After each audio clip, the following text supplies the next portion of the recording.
Baik, salah satu yang sangat berpengaruh dalam LCC atau penerbangan murah itu adalah penggunaan bahan bakar yang dibuat pas begitu Pak, tidak ada lebihan.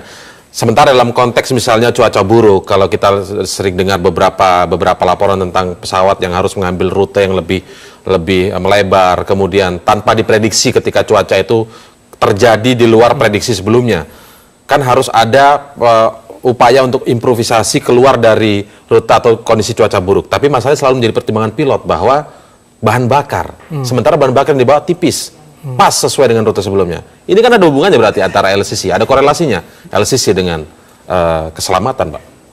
Ya, jadi begini, kami Komisi 5 itu selalu mengacu, memberikan pandangan-pandangan, pikiran-pikiran berbasis undang-undang dan juga hasil daripada rekomendasi KNKT, karena Undang-Undang Nomor 1 ya 2009 ya mengatakan bahwa investigasi itu dilakukan oleh KNKT. KNKT kemudian mengeluarkan semacam satu rekomendasi. Rekomendasi itu wajib. Itu satu. Nah, untuk itu maka saya kira beberapa rekomendasi-rekomendasi itulah yang kita harus lihat untuk kita mencoba memecahkan persoalan-persoalan jangan sampai terjadi yang sama. Ya, jadi saya kira kalau kita bicara jadi artinya begini. Dalam saya baca ya 4-5 rekomendasi KNKT yang terakhir ini, itu kita tidak pernah ada rekomendasi bicara tentang LCC, tidak ada. Tiba-tiba sekarang dalam kondisi seperti ini, ya pemerintah sebagai regulator juga diatur dalam Undang-Undang Nomor 1 pasal 10 ya sampai 12 itu mengatakan bahwa pemerintah itu melakukan pembinaan dalam hal pengaturan, yang kedua dalam hal pengendalian, dalam hal pengawasan. Sekarang kan ditindak Pak, sekarang kan sedang ditindak itu dalam hal pengawasan, tetapi saya kira hal-hal yang berkaitan dengan pengendalian dan sebagainya itu kan kita mengacu kepada undang-undang. Undang-undang penerbangan juga pun mengatur berkaitan dengan tarif itu diatur hanya tarif atas. Yang berkaitan dengan di bawah itu adalah silakan, yang paling penting adalah safety itu tetap dijaga, safety itu yang diutamakan dan keselamatan. Apakah Anda mau mengatakan bahwa ini sebenarnya Kementerian Perhubungan atau Menhub tidak berhak untuk mengatur tarif batas bawah? Iya, karena memang itu sebagai pembina ya, sebagai regulator itu hanya berbicara berkaitan dengan undang-undang saja. Yang di bawah itu adalah ya berkaitan dengan mekanisme pasar dan sebagainya, itu silakan kita tanyakan kepada kalau boleh saya tegaskan lagi, apakah ini berarti kemudian menyalahi undang-undang yang ada? Ya, saya kira mengeluarkan tarif batas bawah 40% saya kira yang paling penting adalah ya, pemerintah dalam hal sebagai pembina ini itu menanyakan kepada operator sendiri kebijakan-kebijakan itu apakah apakah benar ini ada kaitannya dengan safety, keselamatan.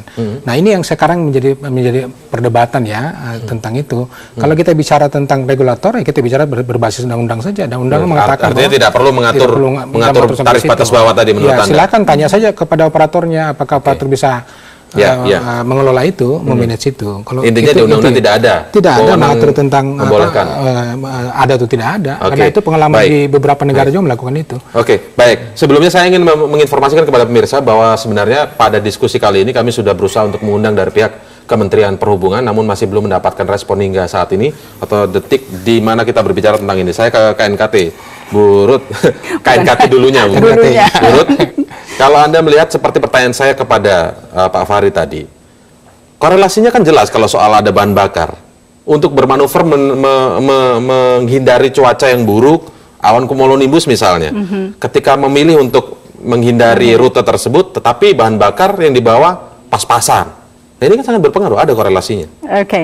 Kalau dalam hal ini seharusnya memang tidak boleh. Artinya di sini manajemen sudah melakukan pelanggaran keras terhadap aturan standar internasional maupun nasional. Dan ini yang harusnya ditindak oleh pemerintah mengenai hal itu. Juga termasuk dalam jadwal scheduling dari pilot. Karena sampai saat ini itu pun pemerintah saya lihat belum ada tindak lanjutnya, karena kita harus akui jumlah pilot, jumlah awak pesawat itu masih sedikit.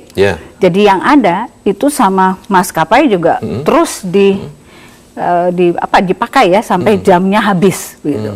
Malah kadang-kadang ya terus terang saya harus terbuka. Ini akan membahayakan karena dari segi human factors. Berarti ada korelasinya sebenarnya kan Bu sebenarnya. Iya, korelasinya karena pelanggaran dari si manajemen. Iya. Tapi sebenarnya itu tidak boleh. Pelanggaran oleh manajemen yang merupakan konsekuensi dari berbiaya murah, otomatis kemudian memberdayakan jumlah pilotnya tidak banyak sehingga pilotnya harus terbang yang melebihi jam terbangnya. Betul. Kelelahan membawa atau menerbangkan pesawat lagi di pagi hari setelah malamnya juga menerbangkan, kelelahan. Kan ini sejumlah korelasi yang kelihatan sebenarnya Pak terkait dengan penerbangan murah ini dengan aspek keselamatan tentunya. Ya, bukankah ini jelas di mata? Tidak salah juga yang dilakukan oleh Menteri Perhubungan. Kalau itu memang faktanya ya ada korelasinya. Tapi kan tidak hanya pesawat-pesawat yang tarif murah saja yang punya persoalan seperti itu.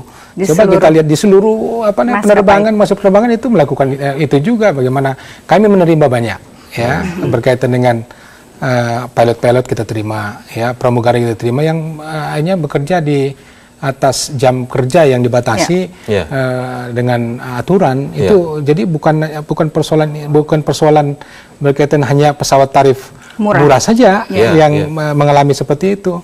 Coba dia tanya, kita ketemu dengan para pilot, kita ketemu sama para pramugari, mereka mengeluh semua. Sama persoalannya, bukan hanya di Asia. Kalau begitu kita bicara data sekarang. Pak Fahri juga sempat menyinggung tadi tentang dalam 10 tahun terakhir ada 10 kecelakaan antara pesawat terbang di Indonesia di Indonesia. Kita tanya KNKT yang cukup lama dari 2000 ke 2008 ini. Cukup lama, Bu. Apakah sebagian besar kecelakaan pesawat terbang dalam 10 tahun terakhir ini itu rata-rata sebagian besar pesawat yang merupakan low cost carrier? Oh, tidak. Variatif ya memang. Contohnya seperti apa misalnya? Yang pernah kejadian tahun 2008 itu adalah Garuda yang full flight service. Di Jogja? Yang di Jogja. Itu kan full flight service. Di mana harga berapapun dibeli oleh penumpang.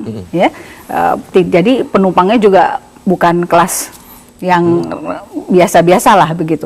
Kemudian manajemennya juga ini BUMN. Kita harus akui itu juga merupakan nilai tambah bagi si maskapai. Nah, tapi dia juga mengalami hal yang sama, kecelakaan juga.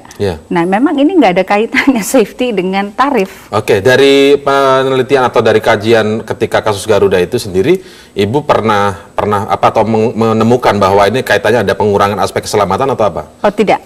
Jadi ini lebih kepada memang organizational factors.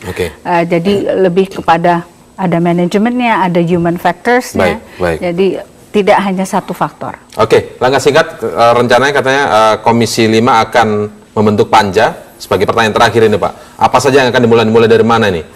Ya, saya kira berkaitan dengan panja nanti kita dahulu dengan rapat kerja bersama dengan Menteri dan semua stakeholder. Kita panggil maskapai penerbangan AirAsia, kita panggil juga KNKT, kita panggil BMKG, kita panggil Air Traffic Control, kita panggil Basarnas juga untuk memposisikan beberapa isu-isu lepas yang kita dapatkan, termasuk berkaitan dengan perizinan, termasuk juga informasi cuaca yang tidak dimanfaatkan, termasuk juga beberapa isu-isu lepas itu. Baik, saya mendengar Anda juga akan memanggil tentu saja pihak terkait maskapai tentu saja, kemudian Kementerian Perhubungan tentu saja akan ada panggil. Tetapi kalau kita lihat kan ada permasalahan di soal IDSC. Ini sempat muncul juga Kementerian Perhubungan mengakui ada permasalahan di sini ketika menggunakan allocation slot atau izin rute.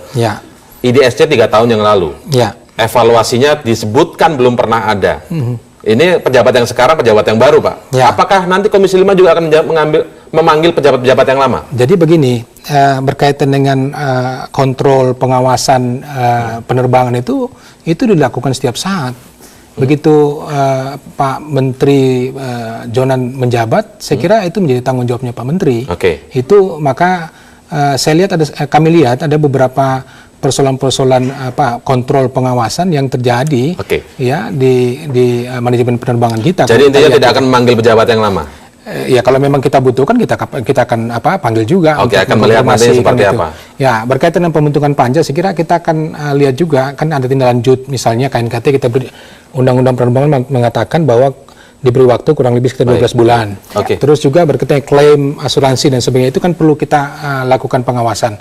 Nah untuk itu maka saya kira panja ini menjadi sesuatu yang dibutuhkan ya oleh Komisi 5. Baik. Tetapi jangan juga dianggap bahwa panja itu sesuatu yang nanti kita lanjutkan lagi, kita harus break terlebih dahulu. Nanti kita lanjutkan soal panja ini akan seperti apa dan apa nanti kajian lebih dalam tentang temuan hari ini, Bu, karena disebutkan bagian ekor ini kemungkinan bisa mengetahui lokasi black box. Seperti itu nanti kita akan mengulasnya. Tetaplah bersama kami Prime Time News.